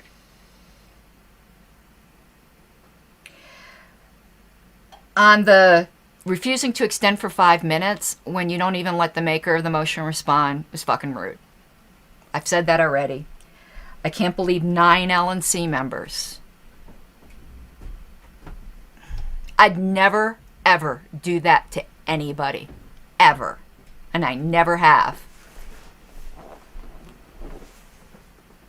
I don't think I've ever voted against a time extension when I knew there were people who wanted to speak. I might have done it when it was only non-board members. I might have, but I've never done it to a fellow board member. Somebody who I already, thought they were solid, I encouraged them to run for the position they have, but someone who just keeps impressing me is Dustin Nana. So I just wanted to bring that up. I encouraged him to run for his region, but I'm glad I did. Now, the last thing is, and I've had a discussion with Chair Bishop Henchman about this. The chair's not supposed to vote, though he does in almost every motion for his own reasons. That's fine. But the chair is not supposed to vote unless it's to cause or break a tie, because it destroys the impression of impartiality. I privately talked to him about this, gave him the Roberts citation, gave him what the priesthood. I'm sorry, you guys don't know my terminology. I call the people over at the Roberts Forum the priesthood. Sorry, inside baseball. So I told them what the priesthood has said on this. They don't have much of an opinion about chairs who vote when it's not to cause or break a tie. I wish he wouldn't. It isn't like it was just this motion. He does it all the time. And it really is not good. So I hope he rethinks that. You may notice I don't call on him, because it also says that in Roberts that the chair, that the secretary, when doing the roll call, does not call on the chair. So when I give him the vote total, it's not soliciting his vote, it's to tell him what it is, because the person who takes the secretary can't never say something is won or lost. The secretary tells the chair what the vote count is, and then the chair announces the result. I'm not trying to provoke a vote.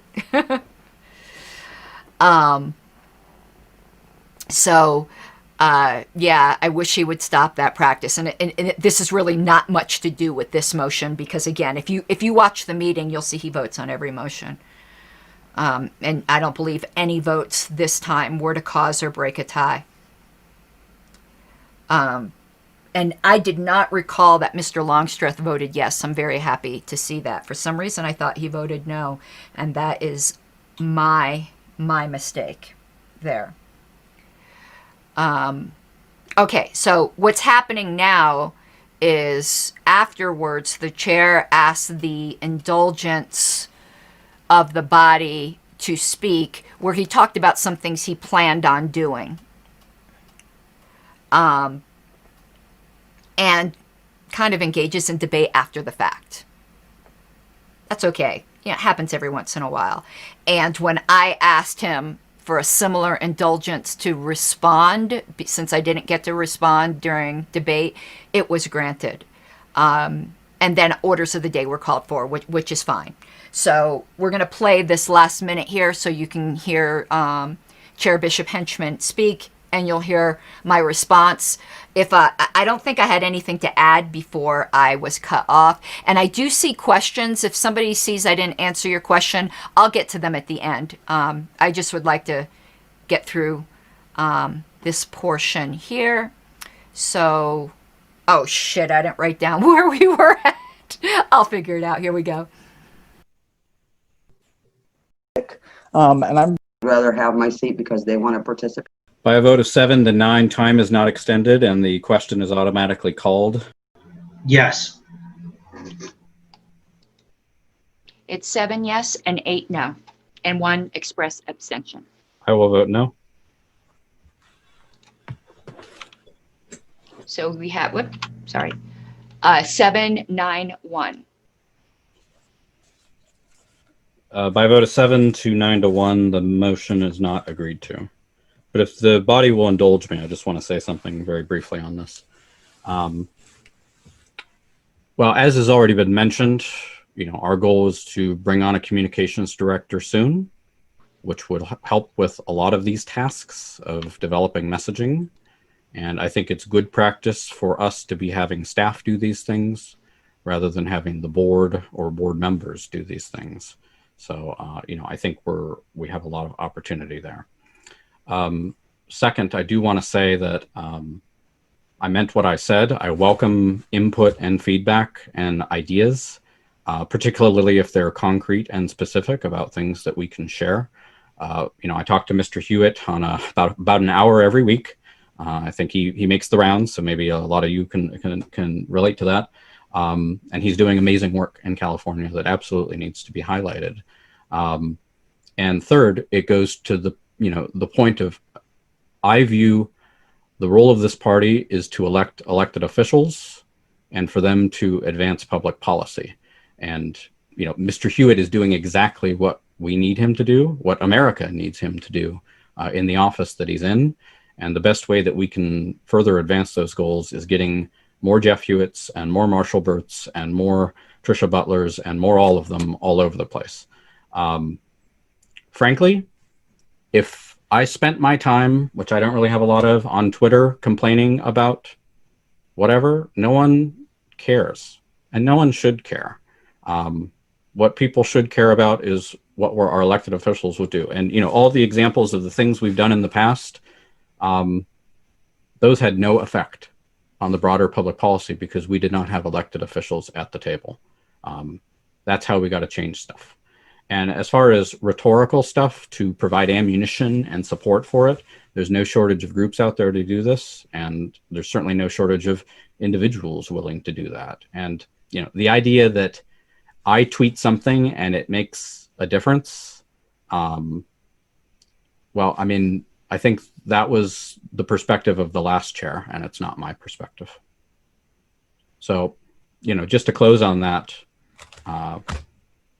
if we have great news articles, if we have great op-eds that people are writing, if we have great concrete examples, I would love to share those.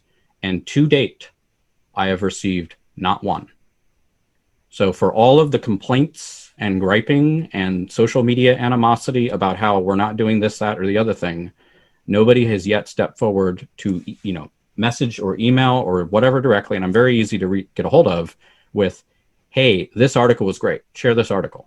Or, hey, this op-ed is great, share this article. And I welcome that. Please send it. But, LNC resolutions, I don't really know what we're trying to achieve on that, because no one's going to read those. But if we can, step up and do a lot of stuff. Now, another thing we can do is be more organized in some of the lobbying and legislative efforts that are related to this. And I'm hoping that the activism coordinator that we're planning on bringing on will help with that as well. Mr. Chair? Yes, Ms. Harlow. You had asked for a certain indulgence, and I would ask for an indulgence of 1 minute just to respond briefly to some of the items raised. Certainly, Ms. Harlow. Okay, I really appreciate it. A lot of people had mentioned, well, we could already be doing this, and we already have a committee, but the fact is we haven't done anything. We've had one statement since March, and that is just absolutely shameful. This hasn't happened. This is exceptional. I agree with Mr. Phillips, no matter what the issue is. When we had Bitcoin, we had somebody step up. What's the worst that happened? They don't do anything? The way everyone's so upset about forming a committee, I just think is honestly irrational. I'm sure there are rational reasons. I just don't understand them. I'm not trying to put anyone down, but we have a fiduciary duty. And I just have to say, I fundamentally disagree with the chair that the only goal, and I would say our bylaws disagree with the chair, that the only goal is electing candidates. We do not get members and activists if they do not see this organization as something that is putting forth a message they can believe in. We have activists getting burned out because they're tired of losing. We lose a lot of races right now. We can win on issues. To me, they are two-pronged. So I just respectfully disagree. I think Mr. Bishop Henchman is doing a tremendous job. This is my only complaint, honestly. I'm thrilled with the job he's doing. But on this issue, and unfortunately, I think it's a fatal issue, we are ashamed to liberty. So I will be doing some things on my own, as people suggested. But Mr. Dosbach called me out and said, well, what motion have you made? Well, I made the motion.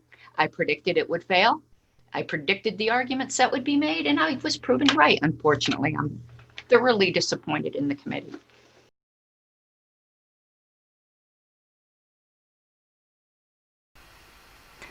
Okay.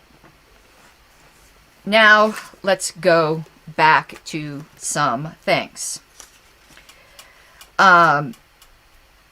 Bishop Henchman may have forgotten, but I did bring an article that never got shared by the National Party that had to do with COVID.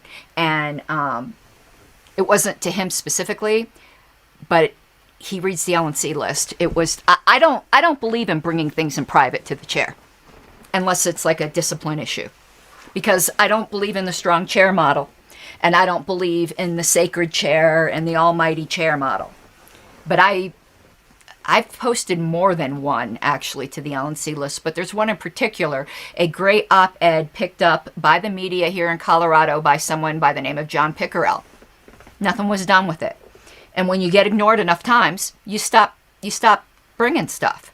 I don't believe he purposely ignored that. I just believe he forgot about it because there's an awful lot of things that go on. So let's,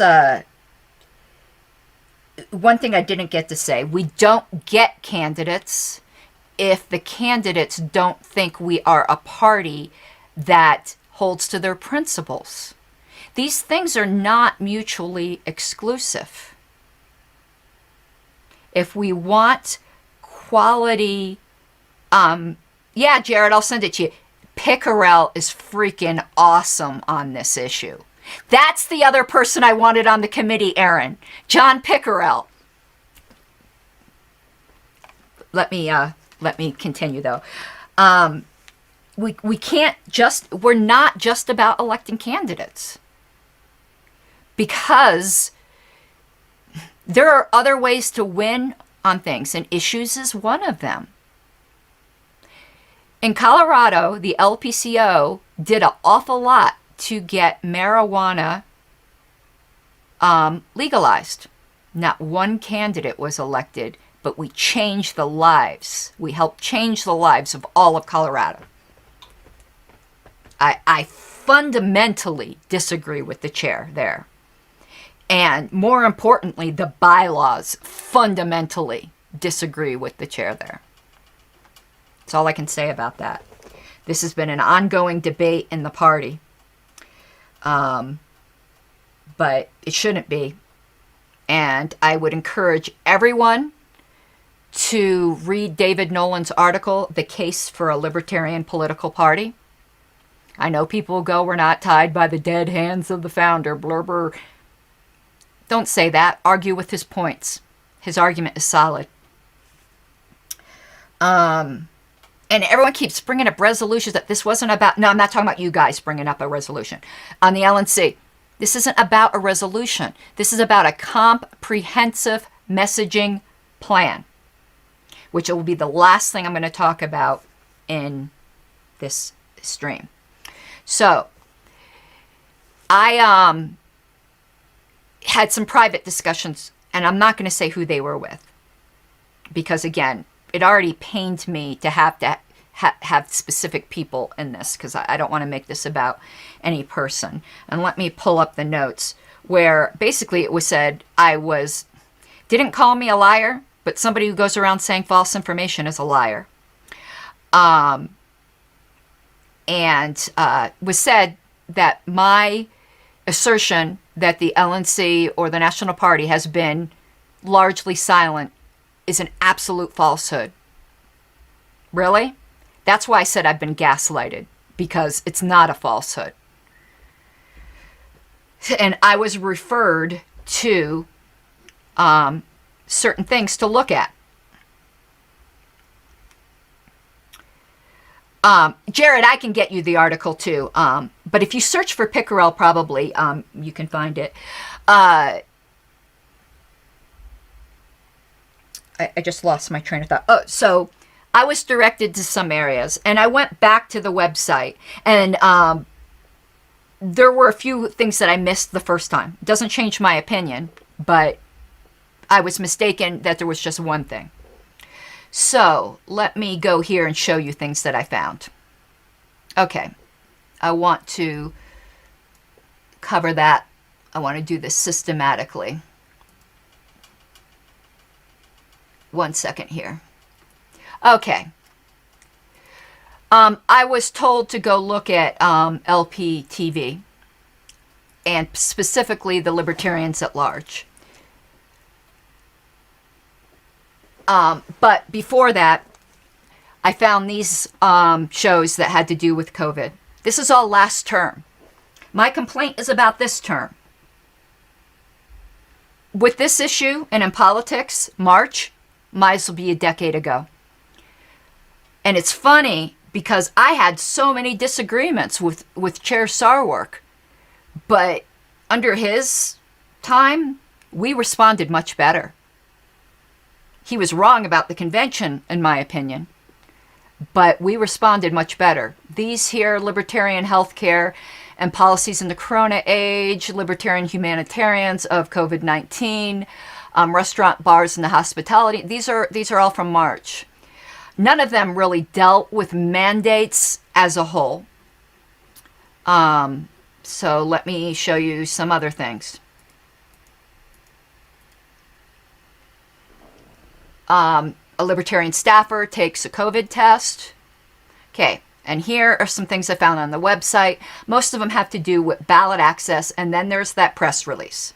We're going to talk about that press release last. So we'll go back to that. And I found this. Again, ballot access. And one thing, talking about sharing something about Alabama's restrictions. That's it. Okay, let's go back to the press release one. Is that okay? That press release is on a resolution that I brought last term, right at the end of last term. And we passed it. Passed it by nearly unanimously, I think. Again, though, that was last term. It went up on the website. I do not believe it was sent to any press outlets. And as new articles come up, it drops off. I'm sorry, that's not a response. And again, it was something I did. Written by David Acklin, a member who worked on it with me. That is not a response. And there was a member in chat at the meeting who said, yeah, we're going to get to that, Aaron, that's because our website isn't a news site. Really? Then why do we have a section on our website entitled News? Sometimes I just want to put my head through the wall. So I was also referred to the Libertarians at Large program. Very good program, by the way. I would encourage everyone to go listen to it, because it was said that this was dealt with a little bit. It was never said it was dealt with a lot, but the distinct impression that was given to me was that it was decisively talked about at least once, but I think they said several times. So I took, how many episodes? I think there were 8 episodes. I took 8 hours of my life and listened to them.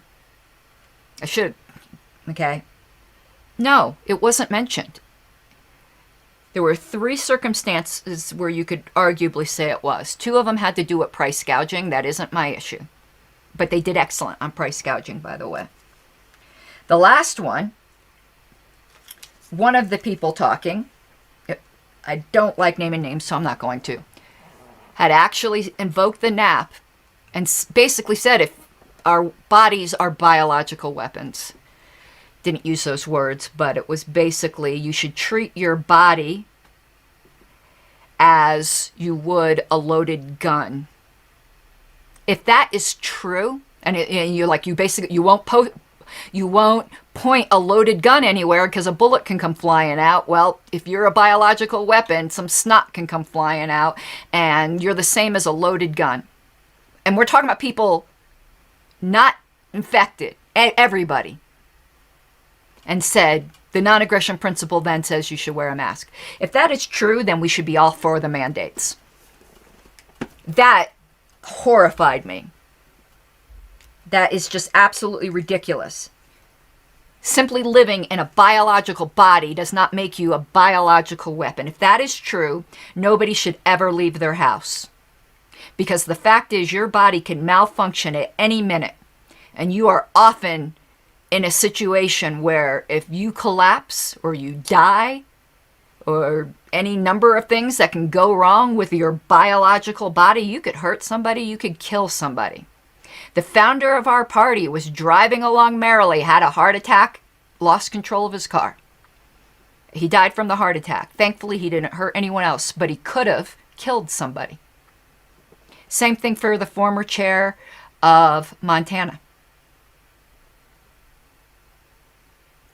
I have a friend who was a long-distance truck driver, got diagnosed with epilepsy, then she was no longer allowed to drive. Very understandable. Targeted. We don't say everyone. So she had epilepsy before she knew she had epilepsy. Okay? When she got diagnosed, she was no longer allowed to drive. But any of us could be developing epilepsy. Maybe we should just stop everyone from driving. You know, prevention. But besides that, if you're an epileptic, there are other ways you could kill people. The example I gave on Facebook was if you're walking up a steep flight of steps, you go into an epileptic seizure and fall backwards, grandma could be walking up the steps behind you and she could fall down. And that could be fatal for an elderly person. Our bodies can go wrong. When you know you have a problem, you have to take steps to mitigate it. But you don't restrict everyone because they could have a problem. That is pre-crime. That is authoritarian fucking bullshit, and that is not the non-aggression principle. I'm horrified at that. And you want a good argument for mandatory vaccines? There you fucking go.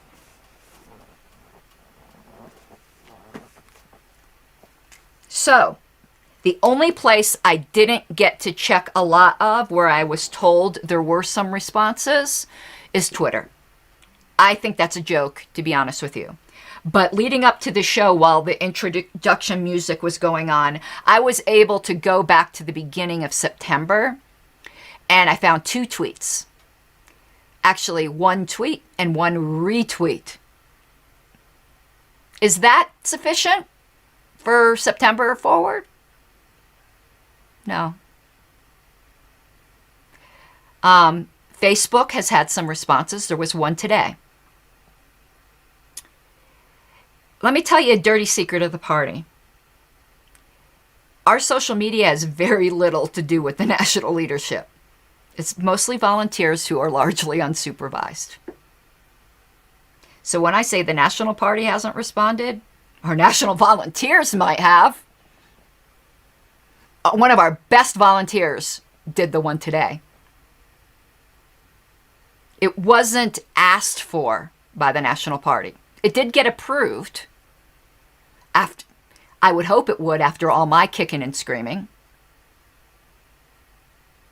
But it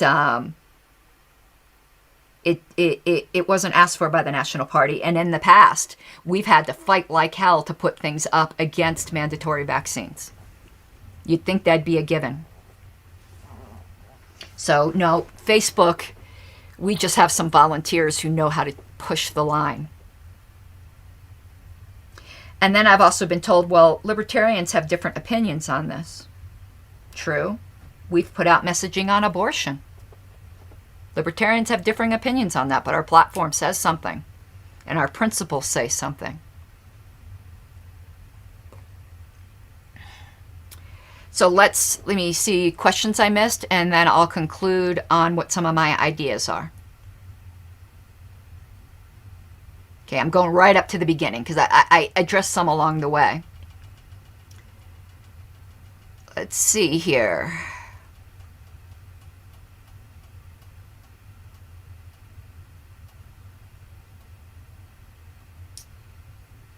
What options are there for the free Utahns? Had a lot of questions.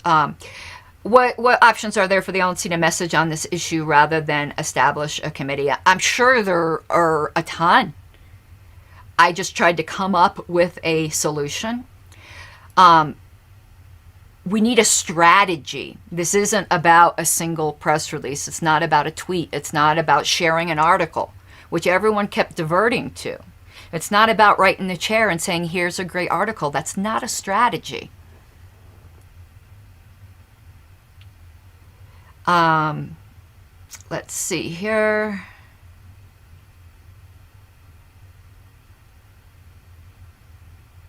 Oh, Keith Komar, I didn't see you here before. I hope you're still here. I have no problem with you watching. I would love to hear how the Ontario Libertarian Party is doing. And, yeah, and what's Tim Moen up to? I freaking adore him. Okay, let's see here. Continuing.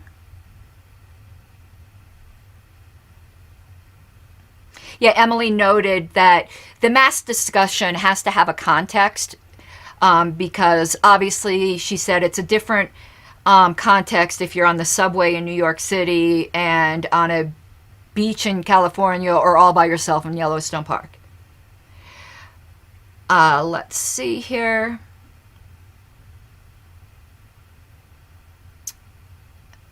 I'm continuing. Yeah, and Aaron pointed out the LNC directs the chair, not the reverse. I think we need to write that on the chalkboard 10,000 times.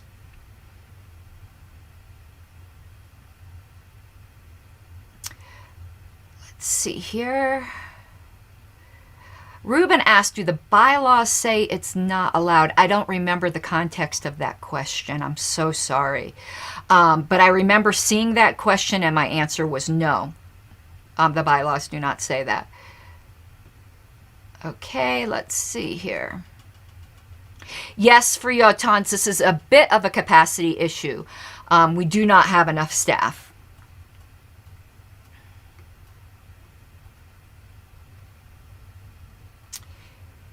And who was whipping votes during the discussion? There was a lot of texting, typing going on. I don't know. I wasn't doing any whipping of votes. I was interacting, with some people who were in YouTube chat during the live stream. And the members in YouTube chat were just extraordinarily frustrated that the LNC didn't pass this.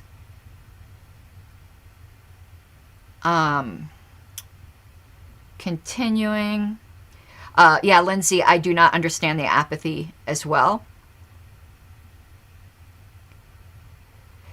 Oh, for Utahns, what's JBH's stated reason for voting? He's never given me one. After I wrote him those things from Roberts, for like 5 motions, he didn't vote, and then he started voting again. I don't know why.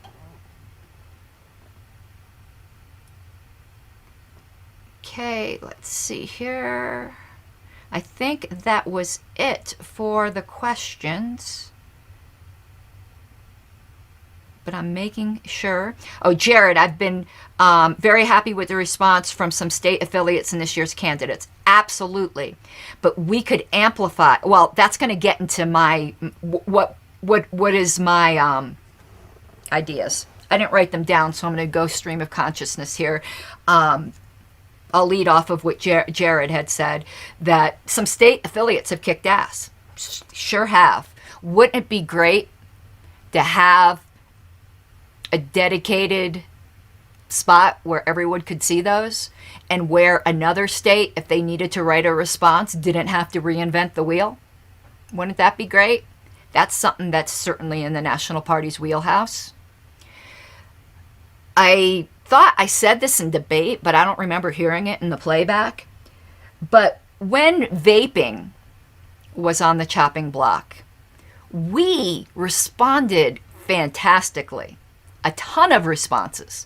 We started a dedicated website about vaping. No one did that of COVID. So I would think that the National Party should do something similar, as we did with vaping with COVID. And what should be on that website?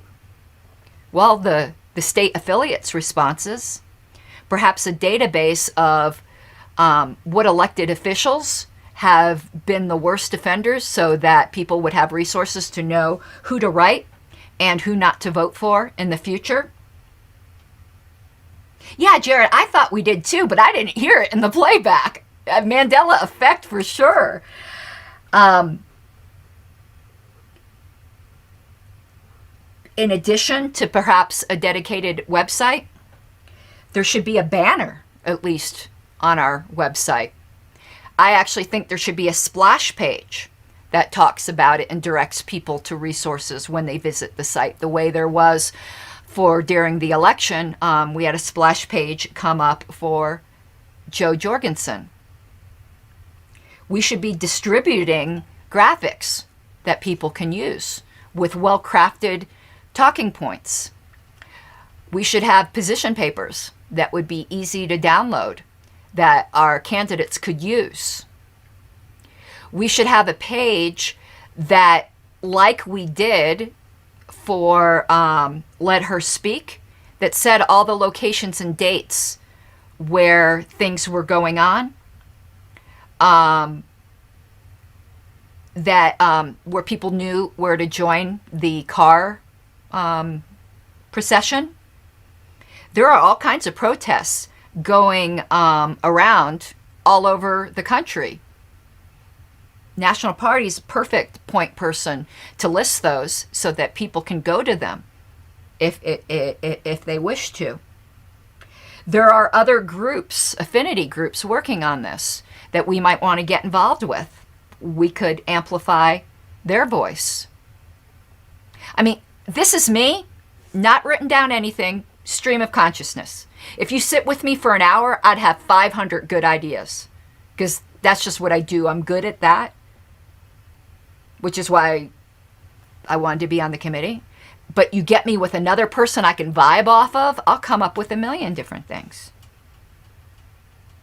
I've got already the idea for the title for the website. The group that I am going to be working with, and it's available. If they like the idea, we're going to buy the domain. I mean, there's an awful lot we could do. Does LP Store have any merchandise on being against mandates? That's another thing. I just thought of that right now. I could sit here and shit out 500 ideas.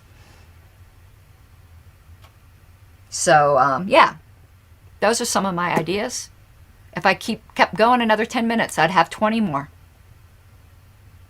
So, that's why I was a good fit for that committee, by the way.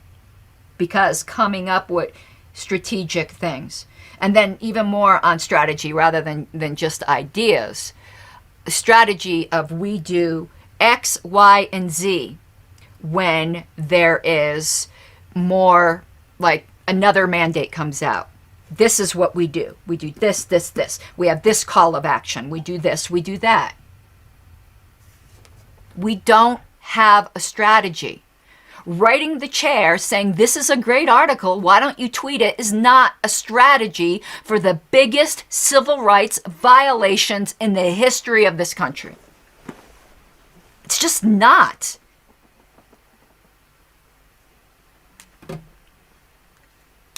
So I'd like to close with the way I began, because some people won't go back to re-listen to the beginning. This is my only complaint with this LNC. I respect the living hell out of my colleagues. I am not trying to denigrate them. It hurts me to be this critical, actually. It didn't hurt me to be this critical last term because I thought there was actual corruption going on. This isn't corruption. This is just dropping the ball. And what I think is behind some of it is, I think we all know we fucked up and we don't want to admit it, and that is so human. But the best thing this party could do, and it won't, but let me tell you what I would do if I were chair right now and realized, oh shit, we fucked up. I would apologize on behalf of the party, on behalf of the National Party, and say from this day forward, we're going to do a fucking, well, I wouldn't use that in a public thing, a lot better, and just do it. People respect when you admit, you know what, you're right. Got distracted. We should have done more. We will do better. That is the party of principle. That is the adults in the room. I have a feeling a lot of these deflections I get, they're just defensive because we know we haven't done enough. And it's perfectly human. But we've got to resist that temptation. And I brought this motion because I realized I hadn't done enough. Steve Dosbach convicted me on that. I hadn't done enough to put a fire under the LNC. I had gotten very discouraged. I knew it would be voted down, but so what? That never stopped me before. I bring a lot of motions that I know are going to get voted down when it's the principle of the thing.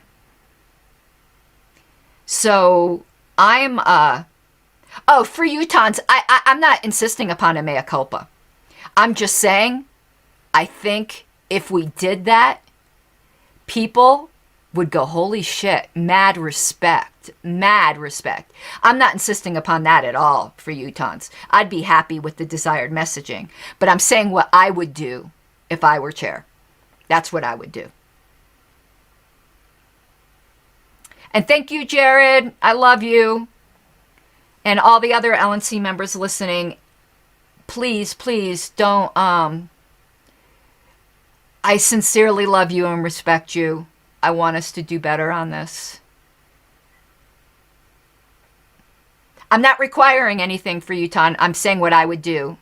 I don't know how I could be clearer on that. I'm saying what I think would be, okay, thank you. Yeah, I never require apologies on anything. You can't force that. It has to be genuine. I was just saying what I would do and what I think would benefit the party and show the world that we are indeed leaders. But that's just my opinion. And I know reasonable people can disagree on that. So yeah, I want to end on the positive note I started on, that I am not calling for people to be voted out of the LNC. I am not calling for anyone to be tarred and feathered. I do think we've earned criticism on this one issue, and that's what I'm hoping to do. I know people think I like being contentious. I don't. As I was planning for this episode, I was supposed to do it a couple days ago, I started getting sick to my stomach. I don't like doing this. And I don't like being the black sheep of the LNC. Everyone wants to be liked. So, yeah, just I want to leave it on the positive note that on everything else, I'm very, very proud of this LNC. So that is it for this episode. I think it would be in very bad taste for me to close with my little patron ad, so I am not going to do that. If you're interested in assisting on this little informal committee, email me at my private email address, KarenAnnHarlos@gmail.com. And you want to know what? Any LNC member could re-bring up this motion if this discussion changed your mind. Mad respect if you did. Okay, everyone, have an awesome night. And another episode on People's Party should probably be out tomorrow, and then we'll be back to history. And I could stop breaking out in hives from having to be confrontational. Yeah, there was a couple points tonight. You probably didn't realize it, but I almost started crying, and I don't want to do that. Have a great night. Love you all. You gotta take what you're given, that's how we live it. Don't be mad at the system, it's simply how we've existed. I hear a lot of people talking like they politicians and choose to be an accountant because it's safe in the business.